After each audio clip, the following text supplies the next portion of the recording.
Yo guys, Coach Theo here on Common Sense.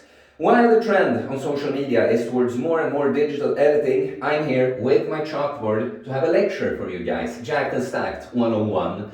I'll probably call it something more clickable in the title, like how to look enhanced, naturally, something like that. Because frankly, I am sick and tired of all my natural bros being small. Being way too small, smaller than I need to be, and being blackpilled, thinking that I can't really do anything without steroids. I'm sorry about the echo in here. It's a new apartment, it's still quite empty, so you're just gonna have to deal with that for a while. Funny little story about this chalkboard. I acquired it 8 years ago, maybe, on a late and wet night. I woke up the next day and I had this chalkboard at home, and I might have had to scrub out soup of the day for 49 Swedish crowns before writing this lecture, Jacked and Stacked. But don't steal, guys, okay? That was not cool. It was in a previous life, but that restaurant is since long gone. I can't return this, so I might as well use it. But what would you think if you were coming there to open your restaurant in the morning? You're gonna showcase that this is the soup of the day, and then there's no chalkboard to be found. But okay, Jacked and Stacked 101. You know, guys, the thing is, if there's one thing I like to be nerdy about, because I'm very much a big picture guy, as you will see if you watch through my videos, but there's one thing I can be super, and I am that way because the big picture often matters the most. People like to over-consume information, and they fill their heads with so many ideas, and they haven't really gotten anywhere. They are nowhere near nailing the big picture. So the big picture is often what it's all about. But a thing like training, when you want to take it far, the details, little details, specialization starts to matter more and more. And if there's something I know a lot about that and think it's very important, it is with training. But you guys gotta let me know in the comments what it is you'd like to learn about. Like, oh, how do I train chest? How do I get big legs? Oh, blah, blah, blah, blah. You know, whatever it might be. But this is going to be a little bit of a big picture kind of lecture. So, like, there are many things that inspire me to do a video like this. Like, just recently I have again gotten some steroid accusations, and like, overwhelmingly it's a compliment because I don't take anything. But I'm sure like 1% my ego takes a little hit, like, don't take away from my hard work. But honestly, guys, my biggest frustration is because since I found this with the lifestyle that I do and with the training, holistic bodybuilding as I call it, I've been so happy with what it has done for me in my life, and I just want to spread it to others. That's why I started this channel, and it's so frustrating just how many guys, not that they disbelieve me, but that they believe so little about what it is that they can do. And this makes me think of this summer, me and a friend, we're about to sauna here in the neighborhood, and we just ran into a guy we used to know a bit some years ago outside, and I'm coming from a workout, so I'm wearing a tank top like this, and he's like, oh man, you're big, like, how long have you trained? And I'm like, oh, it's a little over 5 years now. He's like, 5 years? Well, you must have really good genetics then. And I'm like, you know, I might have above average genetics, but could it be that these 5 years I'm talking about, there's no stopping, it's only improving, never missing more like than a single workout or something, but in the grand scheme of things, just keep the fucking game train going, improving on everything that I do with the training, with the nutrition, with the recovery, all that stuff. Could it be that? Could it be this that was the secret and not good genetics, you know? And the same guy, of course, he's not big at all, and he's talking about being tempted to go on steroids. It's like, you know, it's just so frustrating because I'm telling you guys, of course genetics is a thing, but really, I have no monster genetics. If you see my before pictures, I have a little bit of shoulders going on. I have a little wide shoulders. That's pretty much it. There are guys with like insane genetics, but the point is that, well, first of all, don't focus on what's outside of your control. Like, why? Why are you focusing on the reasons you can't do it instead of the reasons that you can do it? And I'm telling you that even if you would have below average genetics, you can take it really far by just focusing on the right things and keep doing them for a fucking long time, okay? So, the first point, I'm gonna assume for this lecture, because it's kind of basic, you know, it is big picture, But I'm still gonna assume some things that, like, you, for instance, you are going consistently to the gym. You aren't lying to yourself when you take a week off at a time here and there, or when you go on a bender, just drink your brains out on a weekend and you lose a week or two of progress, because you definitely can if you go as hard as I used to go on the weekends. So I'm going to assume at least that you are going to the gym on, a certain amount of days, and you're doing that consistently, okay? So the first point here is just train hard, heavy, and to fail, okay? Because this, in my opinion, because there are a bunch of people that go consistently to the gym, they seem to be focusing a lot on the right exercises, but for some reason, fucking nothing is happening. And like, when you remove all the science and all that, I'm gonna do a video about that too, how like fucking exercise science has ruined fitness for you. But when you remove all the big brain stuff, really is lift heavy stuff and do it at a hard intensity, okay? It's not a huge secret. Like, you go lift the barbell, you bench it, you pull it, you put it on your back and you squat it or you lift it. You do that with a lot of weight, and you do it with more and more weight over time, or more reps with the same weight, and you keep that going. That's central, okay?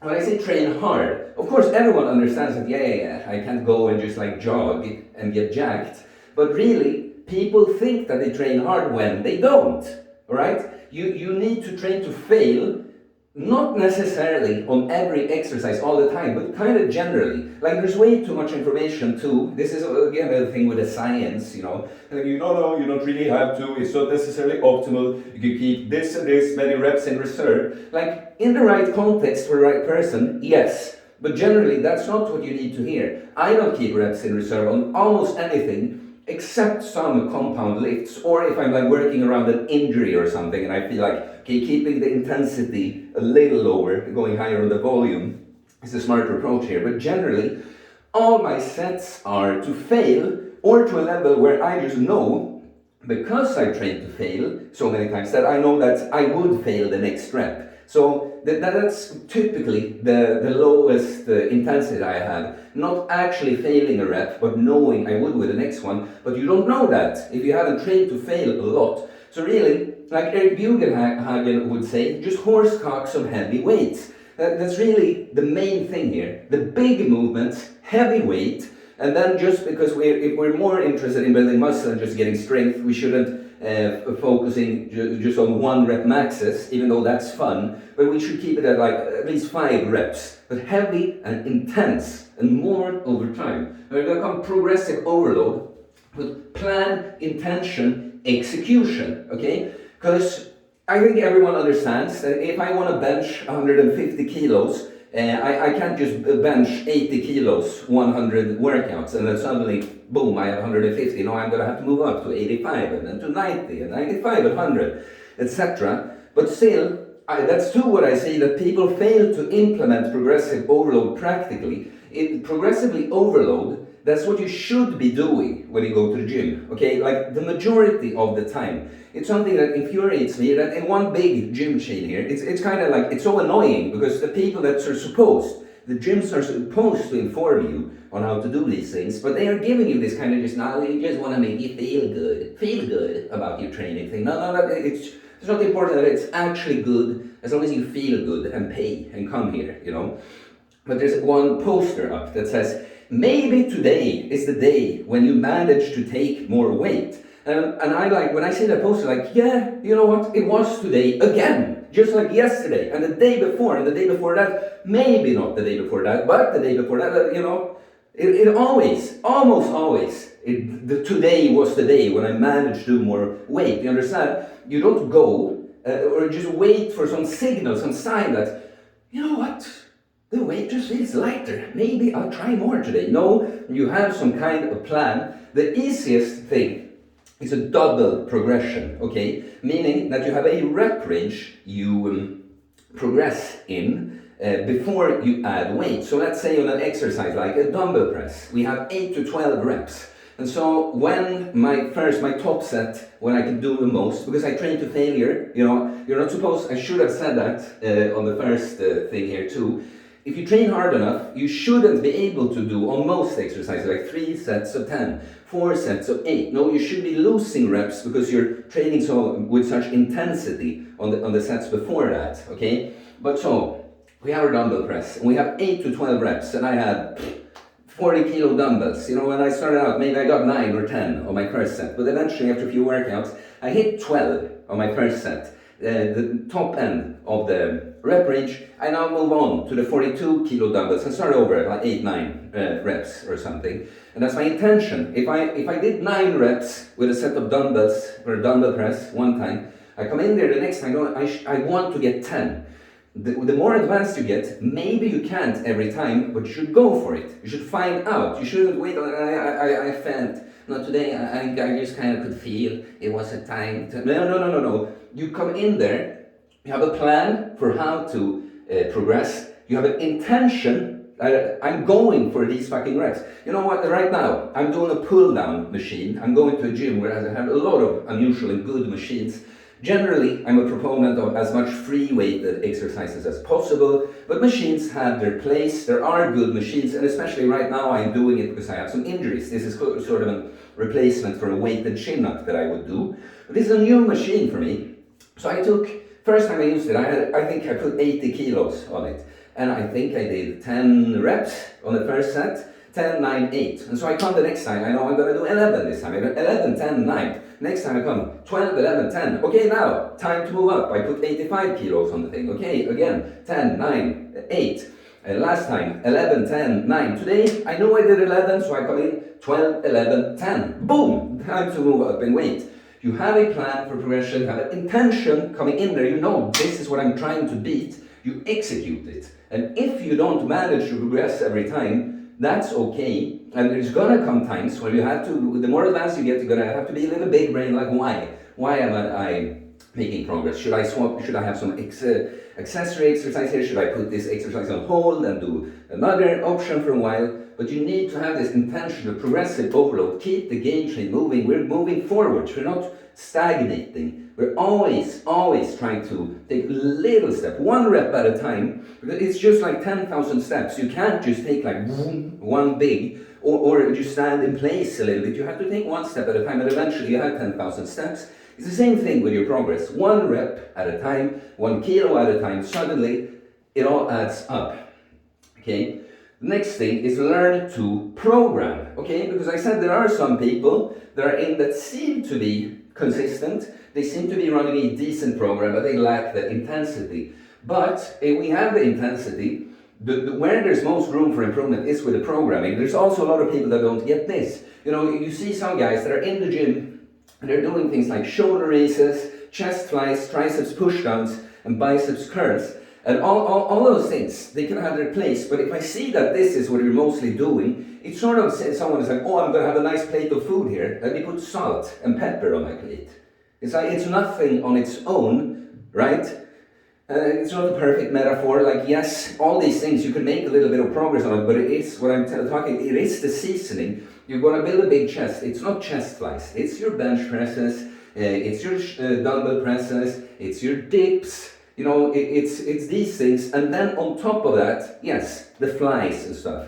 And especially if you're someone where the chest is like a weak point. The chest is just an example now, but maybe you need to do a bit more isolation work. But you see, you need to learn how to program. And yeah, well, I just put some things there, I could have fit everything, but frequency, like there are some general rules, but every muscle, for optimal progress, 2 per week is good. Like, not to say, some muscles you might be able to make progress doing it just once per week. Some muscles you might notice that they can handle more. Like, I'm training forearms 3 times per week right now, and it's going well. It's a weak point I want to bring up. But some general things like this, like 10 to 20 sets-ish per muscle per week. You could do progress with less. And some muscles, like the upper back, that is indirectly involved in so much. Maybe they can handle a lot more. But you need to know some of these rules. And exercises, it's what I said, like, you have to understand the hierarchy here. You know, there's a rule for programming, that with few exceptions, it's correct that the biggest goes first. You start with your biggest movement. So if we have a push workout, you know, this is another thing. There's so much to say here with programming, but with your split, like have a thing like a chest workout is moronic, to be honest, because the chest, when you do all the right movements, not just your isolation exercise, but your presses, you're working the shoulder a lot too, you're working the triceps a lot too, so it's smarter to put it together somehow, like have a actual push workout. I train chest, shoulders, triceps. I have an upper body workout. I'm not focusing on just chest or a shoulder or the back. I'm doing the entire upper body with big movements like that. But with the rule, the biggest goes first. Like let's say we have a push workout and it's going to be a bit more chest focused, let's say. Maybe I start with an incline bench press because I think with a barbell, because I think the upper chest is important for full chest development. Maybe I go to weighted dip after that. Maybe now I want to focus a bit more on the shoulders. I throw in like a seated dumbbell shoulder press. And maybe now, if I want to focus even more on the chest, okay, now we take something like some kind of cable fly or a pec deck or something. And then it depends a little. We could have some isolation work, some side raises for the shoulders, or a triceps push down, an overhead extension, something like this. But you see, on my first two exercises there, the incline bench and the dip, the shoulder, chest and triceps were to some extent a bit more focus on the chest in this one, but they were involved to some extent. And then as we go down, we start to focus more and more, isolate more and more. You see, you need to understand these things, like both how the split, how you divide your body into workouts, like push-pull legs, great one, very, very easy approach for a lot of people. When you train chest, shoulders, triceps together, back and biceps together, legs, you train as legs. But then the hierarchy within the workout, the sequence of exercises, okay? Start with the biggest one, then sort of mid-tier exercises, and at the end, more isolated exercises.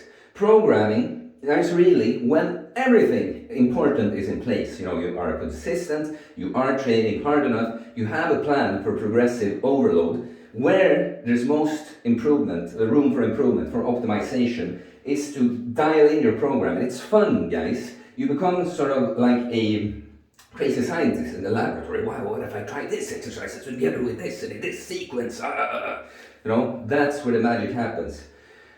But it should be said, even a poor program with a big picture in place, it will yield better results than the theoretically perfect program where you're just half-assing it, you know, you're not really training hard, no execution of progressive overload. But when all that is in place, the program really is where you can optimize the most. Then I put nutrition and bulking. But what you gotta know about nutrition, guys, I'm gonna say something controversial here. It doesn't really matter all that much for building muscle, honestly. Like, it matters, but when it comes to building muscle, a very mediocre diet could still yield good results. It's just that maybe they would be even better when you dial it in more. Maybe you gain less excess, just unnecessary fat along with your muscle. You should probably gain a bit of fat with your muscle, but you see, there's room for improvement. But really, I hate it when people say, like, diet is 80%, and they're not talking about weight loss. It's not just about weight loss, people say this. And I think it comes from enhanced bodybuilders that either are lying, hiding that they're taking steroids, or, you know, just want to make it seem like there's something so... It's not just the gear, it's actually, you know, the nutrition. It's 80%. You know, I eat my 7 meals and... No, guys, because it's not 80%. Because how come that you could have a good training practice and a mediocre diet and definitely see good muscular gains, but you could have the fucking perfect diet, and if your training is shit, there will be no gains, okay? The training comes first. So the nutrition really, get your protein, you know, 1 gram per pound of body weight, 2 grams per kilo-ish, but really, even that isn't all that important. The calorie surplus, or an abundance of energy, as I would say, is more important. Like, if you're training well and you're eating in a calorie surplus and you eat like 1 gram per kilo, or you eat like half of your optimal protein, you're still gonna make gains. It's just that maybe a bit more if you eat more protein, because when you're in a calorie surplus, the protein, it's not used for any energy, just for you to move, go about bodily functions. It's just used to building things. So a calorie surplus is protein sparing. But really, yeah, absolutely, why not go for the optimal protein intake? It's like a low-hanging fruit. But then, if you can't see your abs, if you have enough fat to not see your abs, you don't really have to bulk. Like focus on trying to eat mostly good foods, you know, your meals is like a good protein source, some meat, some chicken, some fish, eggs, something like that. With a carb source, rice and potatoes, sweet potatoes would be my favorites. Some vegetables, some fruit on the side, something like that, and that you're eating in a, you know, that you're eating enough at least, but you don't, if you can't see your abs, you can use your body fat as calorie surplus. That's why I call it an abundance of energy. Doesn't necessarily meaning taking in more than you exert, because you can use stored energy that body fat is. But if you know honestly that you are like someone that either you're naturally skinny, you maybe always have quite low body fat, or it just seems, you feel like you train hard, you really push it all you got, but you seem to just die out, you know, and you're kind of small, skinny. Bulking is definitely the way to go, and bulking is, when you have the discipline with this lifestyle, you know, you don't pig out bulking, you just bulking, you just enjoy eating a bunch of crap, and you can get quite lean, and you usually are, well, then bulking is optimal, superior. I will always do cycles of cutting and bulking, have little maintenance periods and stuff, but generally that's what I focus on doing. So it's just that when you're less advanced and you have more body fat, because even now I'm quite, to me, I'm like semi bulked up now. I'm not my leanest, I'm not my fullest bulk, but you see, it's not like I'm fat, right? But some guys, they are always a bit too soft right now, and that's just when you don't have to bulk until you've built a bit of muscle and you've learned to actually cut down and be leaner. Now, bulking is great for you too, but otherwise, it's more for the skinnier individual. The last point I put here is the growth mindset, which is a funny expression when we're talking about building muscle, because we want to grow, of course, literally, but also what I mean here is like you should still, I'm big on like the big picture, okay, nail these fundamentals of consistency, intensity, exercise selection, progressive overload. It's absolutely the most important things, and I don't want you to go over consuming information before you have enough practical experience, because that leads to paralysis by analysis. You're sitting here with so many ideas on what maybe you should be doing, and you have no idea what you should be doing because you don't have the experience. You can't tell anything from just your own experience. But when you have the basics in place and you're actually making progress, now we want to have a growth mindset and find every little fucking thing we can improve on. My form, you know, I failed myself. Could I go deeper on my dumbbell press? You know, could I go deeper on my squats? Could I control the weight more on the negative? You know, all these kinds of things. Can I improve my diet, even if it doesn't have to be perfect in order to build muscle? Is there room for improvement?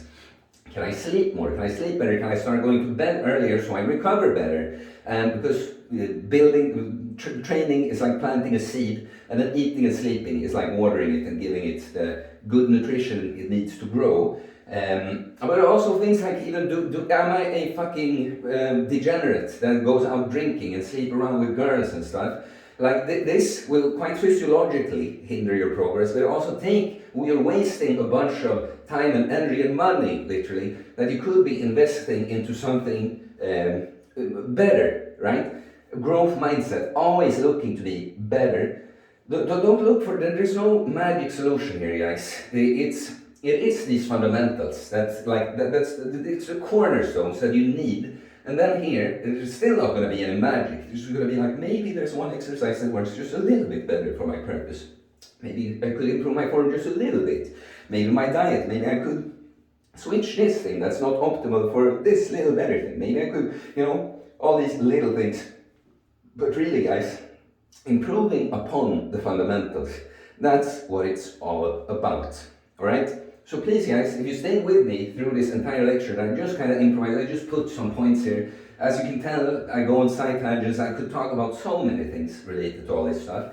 Please let me know what you'd like to know. No question or input is dumb here. Like, as the teacher and coach, sometimes you know some things that people need to understand, but sometimes you get blind spots because some things are just so obvious, or like, do I really need to talk about this? But also some things that are just quite more, I don't know, basic. Like, how do I train best for a good chest? How do I train best for a jacked back? All these kinds of things, guys. It's very helpful when you comment and tell me what you like more of, so please let me know. Like and comment.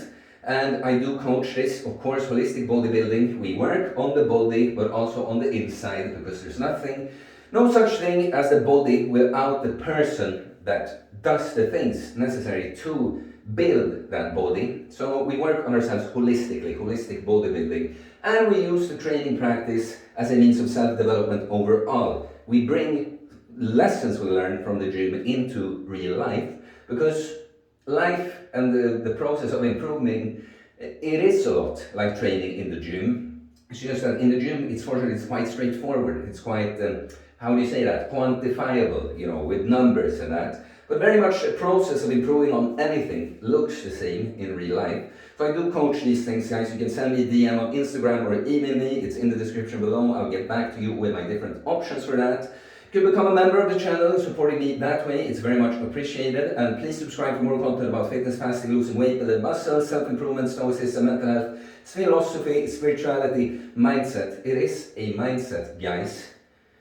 Get jacked and stacked. It's very much possible for you. Just stop looking for excuses for why it's not possible for you, or think that there's a magic solution. No, it is these kind of obvious things when you hear them, but just improving upon them. Okay, peace.